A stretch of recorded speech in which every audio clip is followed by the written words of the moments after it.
has been exposed finally. These were the words, the latest missive from American President Donald Trump as he spoke once again about a new tariffs regime. Is Trump really good for India? And what will these new tariffs mean? How should India respond? I'm Barkha Dutt, you're with the Mojo Story.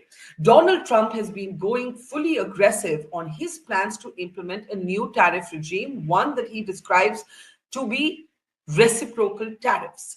Now, in his usual flip flops, he has actually delayed the imposition of these new tariffs when it comes to Canada and Mexico. But when it comes to India, the date for these new tariffs remains the 2nd of April. In a new statement, Donald Trump has used rather bewildering language. He has indicated that India is fully ready to cut down tariffs dramatically because somebody has, quote unquote, finally exposed India. Now, all of this is taking place even as there is speculation that while Donald Trump is being very aggressive about tariffs against China and the Chinese are being equally aggressive in their response, talking about fighting to the finish, there is speculation that Donald Trump, being the deal maker that he is, could in fact cut a deal with the Chinese, leaving new questions about where this leaves India. To explain how the tariffs will hit India, what are the sectors that will be impacted, how India could and should respond, I want to welcome a newsmaker to the program today. Subhash Garg is with us. He's the former finance secretary, the author of two books. I want to welcome Mr. Garg to the program. And Mr. Garg, before we get started, I think it's very important to play the latest statement from Donald Trump. So let's play this out as Trump claims that India has been exposed fully. Take a look. Our country, from an economic standpoint, a financial standpoint, and a trade standpoint, has been absolutely ripped off by almost every country in the world. Canada, Mexico, and then you just go right down the line. India charges us massive tariffs, massive. You can't even sell anything into India. It's almost restrictive. It is restrictive. You know, we do very little business inside. They've agreed, by the way, they want to cut their tariffs way down now because somebody's finally exposing them for what they've done. And same thing with China, same thing with a lot of other countries. And the EU has been a terrible abuser of this country. I mean, the EU was formulated in order to take advantage of the United States, and they have taken it, but they're not taking advantage when I'm in. So that language is, of course, typically Trump speaking, Subhashji, of India being exposed, also making the big claim that India has agreed to cut their tariffs way down. Of course, India may have no choice in the matter, though there might be back channel negotiations on in the same way that that Canada and Mexico have managed to get some concessions from Trump. Are you surprised as a veteran bureaucrat at this kind of language that India has been exposed finally? See, I'm not surprised, number one. Trump in the first term also did a lot of sort of ding-dong and the battle with Indian system. Tariffs included, currency, other things as well. Number two, he even in campaign has been saying India is a tariff king, India charges the most. So it's not very unusual at all. I think it was quite expected. If there is something unusual is that if people on Indian side finds that what he has been threatening to do, he is doing now, and that people thought that he wouldn't do it in case he comes to power, or if he doesn't come to power, that unpreparedness might be something of surprise to some people, but I'm not surprised at all. Do you believe that India has any option here but to slash tariffs, or is there wiggle room? Because, you know, foreign affairs experts have pointed out that Trump uses tariffs as a negotiating chip. So he may start at level A and reach level B. So this is, I think, precisely the strategy. Trump has tried to weaponize tariffs. He is using the tariff as the big big stick to beat other countries to do what he wants to do. For example, with Canada and Mexico, it's not push American exports. It is to push what he calls you stop fentanyl or there is an immigration problems or something like this. And I think he believes that the tariffs in their case may not actually be very effective, and that is why postponement from time to time. We can discuss that in greater detail, but to come to your question about India, Indian trade with American has a lot of vulnerability for India, and in case he carries out his threats, and by the way, if you would read the Ludwig's statement, their commerce secretary's statement, he talks about this. So we have two big vulnerabilities as far as the Americans are concerned, our trade. Number one, we are hugely vulnerable on agriculture side. Our trade with America is in surplus, but we have enormous amount of vulnerability. We have imposed very high tariffs on American exports. America also exports agricultural goods, right?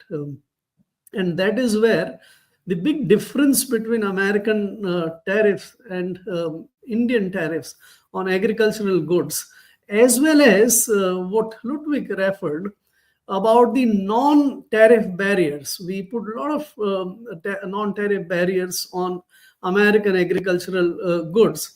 And that is what exposes us to an enormous amount of vulnerability on the agriculture side. For the non-agricultural trade, which is also in our case generate a significant amount of surplus, there are a different set of commodities. For example, we have large pharmaceutical exports to America. We also export machines and other garments, textiles, and those kind of things. So in their respect also, our tariffs are much higher than the Americans, right?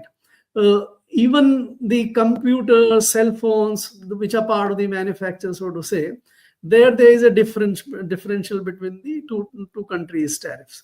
Now, if he carries out the threats in the manufacture side as well, so barring some, for example, pharmaceuticals, we may not be as vulnerable because there is no replacement for the generics. You can't buy those generics from anywhere else at the kind of cost which Indians provide. But for the rest, we are hugely vulnerable. Textile, computer, cell phones, other manufacturers and all. So I think these two big vulnerabilities on the agriculture side as well as on the manufacturing side makes us relatively quite weak as far as the negotiations in Americans are concerned. And that is what seems to me that where India would have difficulty and is perhaps finding the negotiations tougher than what it would imagine. I don't think Trump would not carry out the reciprocal tariffs threat on 2nd of April in case of India, or postpone it unless India perhaps gives in completely. If you had to break this down for the layperson, when we look at the agriculture sector, the manufacturing sector, chemicals, metals, jewelry, phones, what is for the Aam Janta, their question will be, how will my life be impacted? So if you were to break this down into layperson understanding, what will be more expensive in India? What will cost more? And how will this hit the economy? See, let's take agriculture. That's a very good example because that impacts the lives of millions of farmers as well as the consumers, right? And the interest of consumers and the farmers are not same as even for India is concerned. Let us take from the farmer's point of view.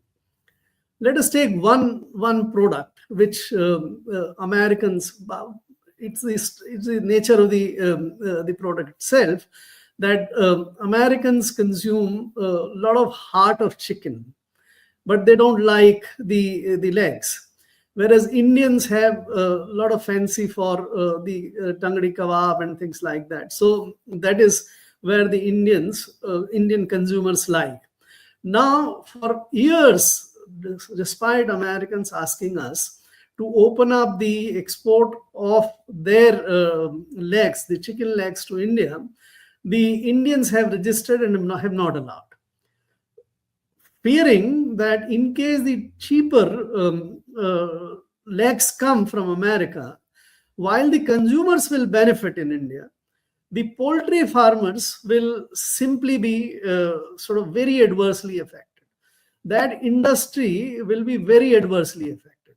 Now, I am sure this time the Americans will insist, despite what we see from the newspapers, that Piyush Goyal and Indian negotiators are trying to keep the agriculture things off the table. I don't think they will allow agriculture trade to be kept off the table. Now, if this happens, to respond to your question, in that case, the farmers, which is including the poultry industry, will suffer, definitely suffer, right? But the consumers will not complain. So you have a tough choice, because you have been trying in the agricultural negotiations for last 40 years, 50 years to protect farmers by imposing these tariffs and the non-tariff. Look at another example for that matter, the apples or the walnut on the agriculture side. The American apples until very recently used to suffer about 50% tariff. Now, America also exports apple, besides Australia, New Zealand, and others. Similar is the story of the poultry, but let's take apple. Now, in the case of apple, we have recently, in the last budget, reduced it to 15%, from 50% to 15%. Now, 15% is also high, because they don't charge more than 2% tariff for the agricultural goods. Now, if they insist on bringing 15% down to 0 or to 2% at best, right, then again the apple farmers will have lesser realization, because you have a competition in the markets. But consumers again are not going to complain. So it's very strange that you can't say that every Indian would be adversely affected or favorably affected. By the way, in my own judgment, the world has changed from the 1950s to 21st century. In the 1950s and 16s, we had a huge amount of agricultural vulnerability.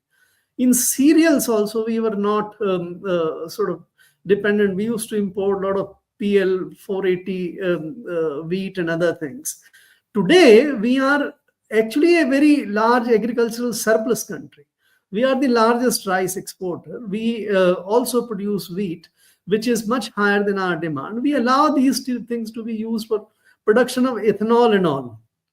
But unfortunately, Indian agriculture is extremely non-competitive.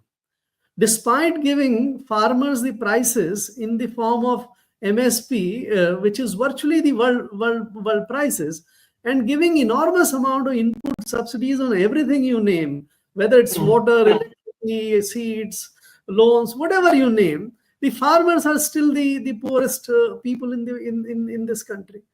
Now, if you expose the import by reducing the prices, which will reduce the prices for the farm goods, two things will happen. One, the farmer's income would, unless protected by the MSP, will get down further. And those areas which are not MSP, it will definitely go down, like we talked about poultry or cotton for that matter, or other kind of things. What you're saying is that when you look at the agriculture sector, whether it's poultry farming or apple farmers or walnut farmers, if Trump's new tariff regime kicks in, the farmers will suffer, but the consumer may not. But the pressure will increase on the government to therefore protect the farmers further. And the farmers are already in pockets of India in a state of agitation over MSP, and that pressure will then increase on the government. I mean, am I summarizing this correctly? So this is correct, but then we should not forget that despite doing so much of protection, both on the price front as well as providing the input subsidies, the farmers are not protected. Farmers are still poor. So if this kind of onslaught which is coming makes our policymakers realize that what strategy we have been following what policy we have been following is actually a very defeatist, very non-competitive kind of policy. And it's time to expose the farmers to the reality of the global competition. Then you can make actually a good thing out of this big threat. But if you try to still protect it by sort of compensating for the loss of incomes or something, let's say you would start deciding to extend the subsidies to poultry farmers, which today don't have, or the poultry industry, it will make Indian farming and the agriculture further vulnerable. So my own sense is that we should use this as one big opportunity, and it also applies equally to the manufacturing side, to sort of reset agriculture and the manufacturing in India and Yeah. make them truly competitive and powerful, rather than protecting the sick, or the weak further by making it more weak So, and sick. so you are calling for less government protectionism instead of more. Exactly. But you see, there is politics involved. Now, Absolutely. think like a politician, right? One of the rare U-turns by the Modi government has been on the farm law bills. The farmers' protest forced those bills to be stalled, right? The farmers are still agitating. The farmers are still unhappy. No politician can afford in this country to alienate farmers. You are actually suggesting that whether it's the agriculture sector or the manufacturing sector, to make it competitive, it needs less government protectionism.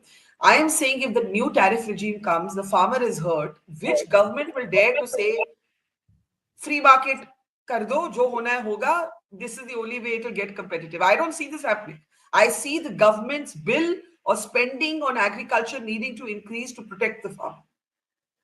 See, Barkha, the policymakers have a choice. Whatever, there are many instruments available for sort of trying to achieve what objective you want to achieve. Let us take farmers case. In farmers case, the strategy we have been adopting so far, the policy is that give them the maximum support price and give them all the input subsidies so that we can leave some income in their hands, right? That has been the strategy so far for last 30-40 years. It worked until the green revolution. It also made us the agriculturally independent and globally sort of agricultural surplus. But for last 25-30 years, it's not adding anything. It's actually making the farmers' cause more sort of bad, sort of, because you have reached the maximum of what kind of support that particular policy can do. Just flip the policy option. I have worked out, I've written, there is a great description in that book, which we will discuss someday, that if you convert all the subsidies and the support which the farmers are paid by the government, it virtually comes to about 70,000-80,000 rupees per hectare per year. If you pay to the farmer this much amount in cash, the farmers earn more than what they are earning today, and then leave them sort of to compete to grow whatever they want to grow, which will enable two things to happen. Number one, the farmers will grow what the market demands, Indian market as well as global market. And secondly, a lot of farmers, we are heavily overburdened farming community in this country. 50% of India's labor is in the farming sector. As many as 20-25 crore of people are in the farming sector, both farmers and non-farmers. You would need only 10% of that in the farming sector.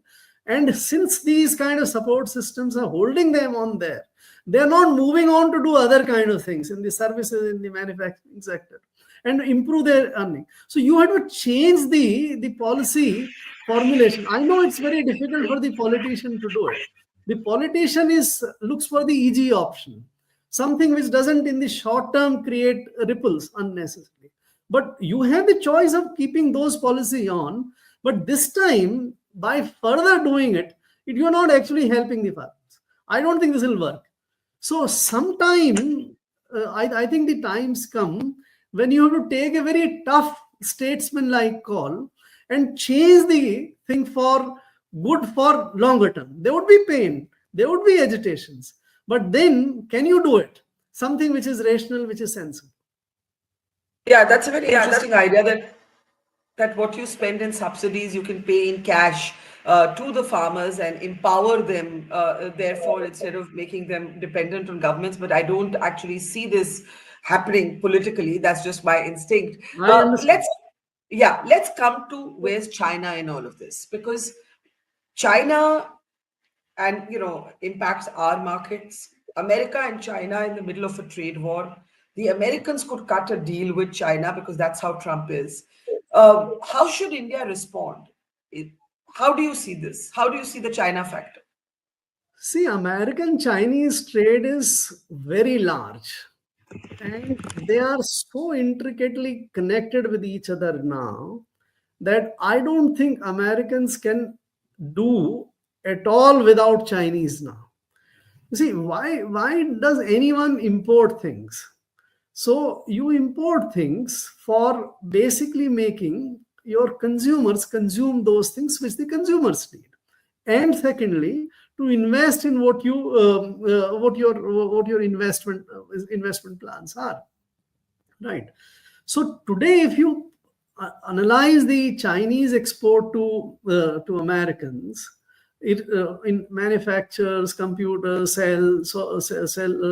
cell wafers, transport equipment, anything you take it in, right? You would find that the Americans buy the Chinese good because they are the cheapest, they are the best in the business, and no one else can sell them this kind of goods to them at the price at which they are.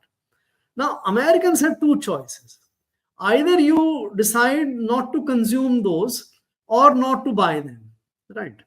That is one choice, which is as impossible choice as the Indian farmers being subjected to competition, right? So that is one choice you have, or which is actually not a choice. And the second choice is you have, can you divert that procurement from China to somewhere else?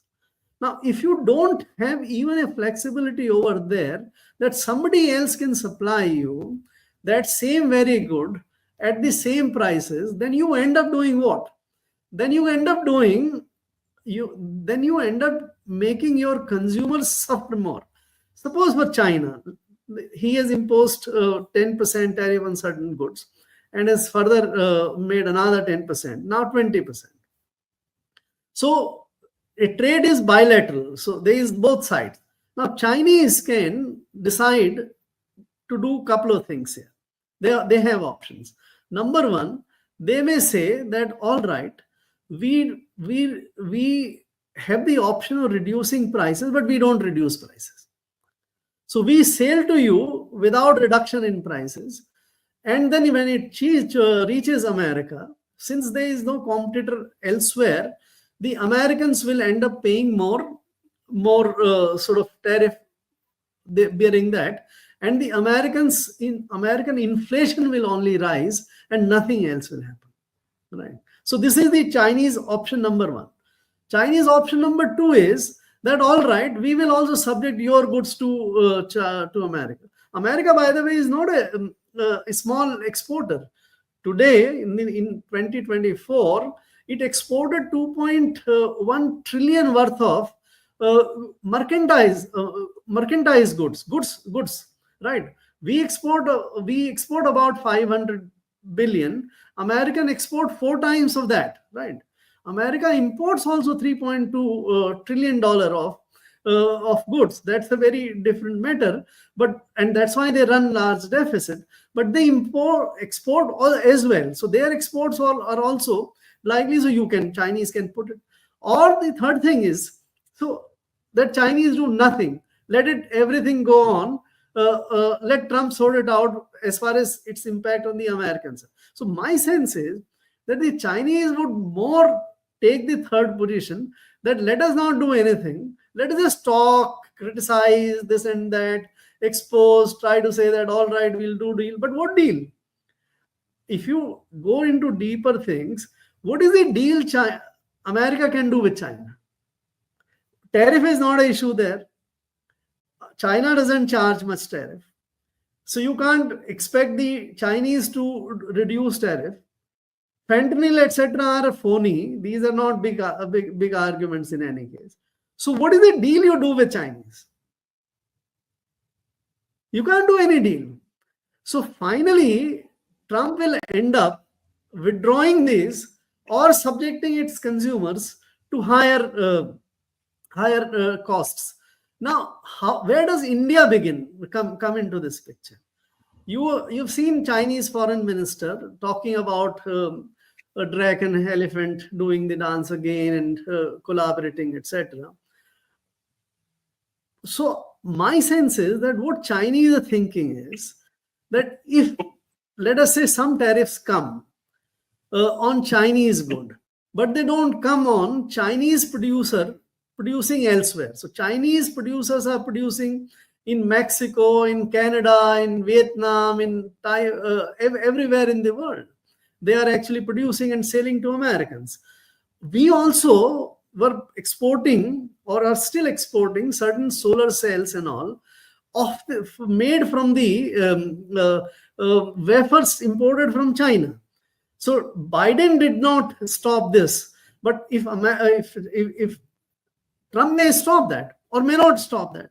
So if Chinese spot this opportunity, that if you make certain things in India and those go to Americans as well, with India reducing and sorting out its tariff issue with them, then we can have another channel of sort of exporting to US through India.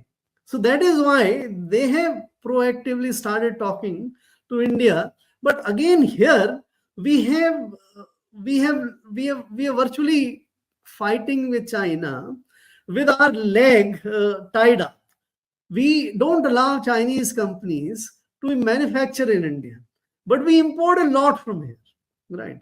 So is this again a big opportunity for revisiting the Chinese-Indian relationship and doing business with it? So this is very interesting, and I want to understand it. You're basically saying that China has low tariffs compared to India. So China, America are not really impacted by this, but China could possibly move some manufacturing to India and then have those exports routed through India. Am I understanding this correctly?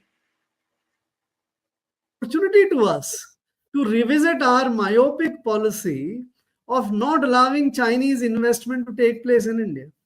Barkha, when it comes to choosing between allowing Chinese to manufacture here and importing goods from China, same thing. Let us say solar modules and cells.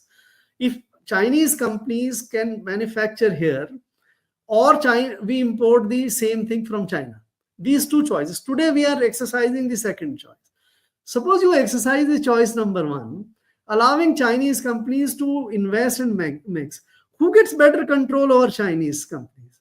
If Chinese are manufacturing here, we get a better control, better pricing, our guys get employment.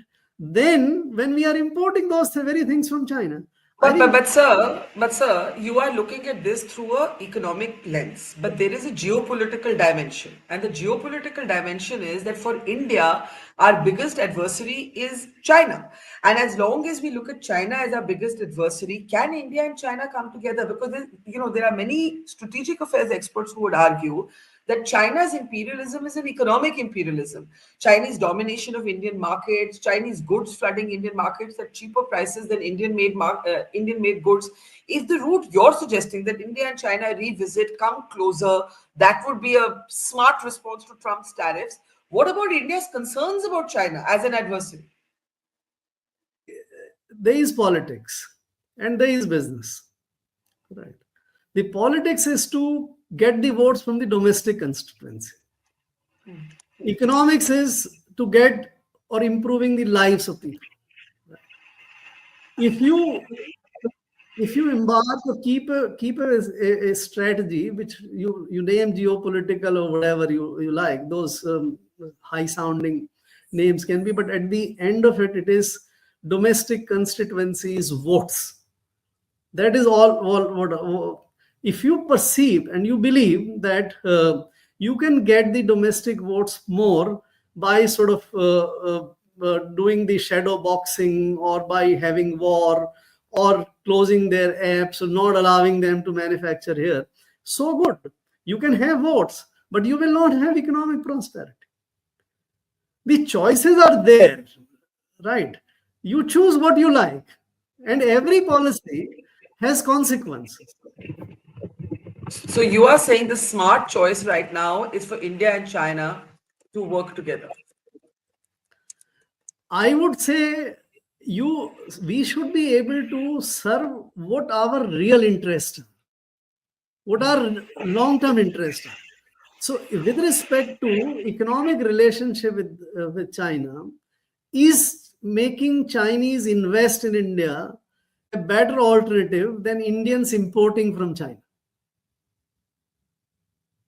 That's very simple. I don't care for Chinese. Chinese are smart enough to look after their interests. I don't have to look after them.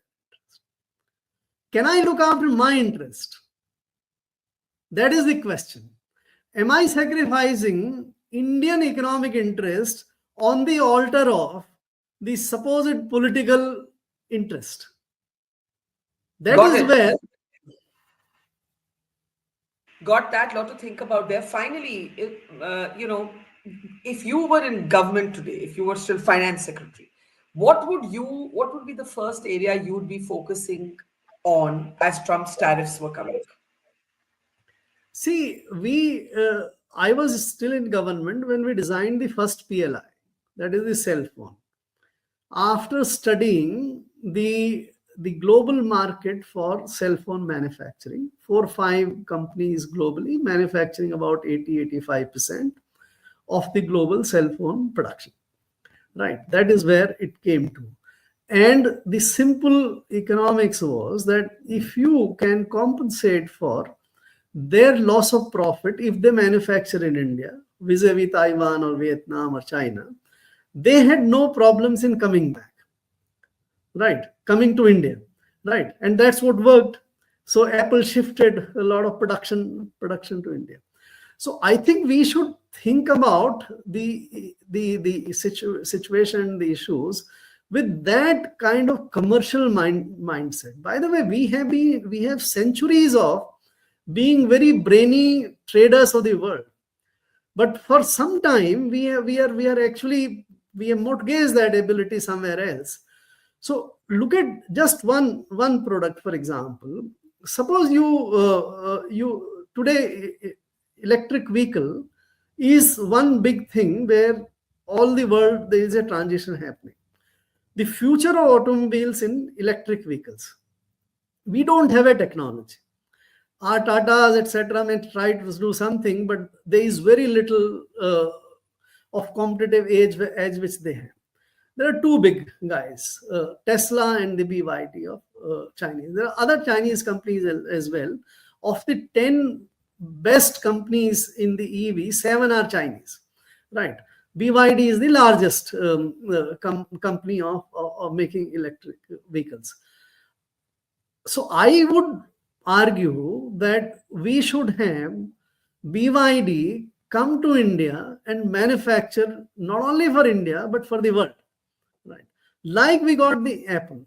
So one big policy shift which is very advisable in the current circumstances, and using the Trump onslaught, which we will not win by traditional policy framework, let us get the best of the manufacturers in the world. And in a lot of respect today, those are Chinese.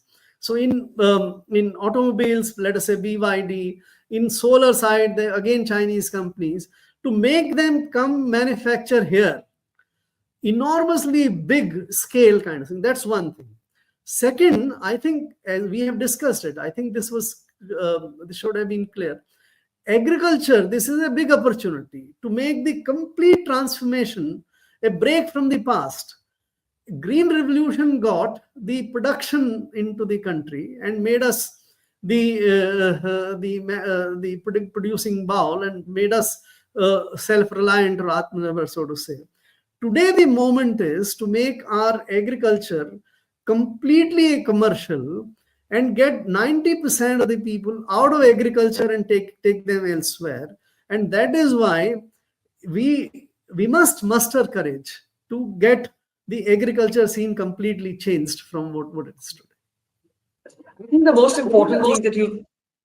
important thing you've said is that we can't compete with Trump's onslaught, and it is coming, even if it's tinkered with traditional methods. Out of the box thinking, even if it initially seems counterintuitive, is needed. Thank you, Subhashji. Thank you so much. I think you're saying something. Can we hear Subhashji? I can't hear you, Subhashji. What I am saying is that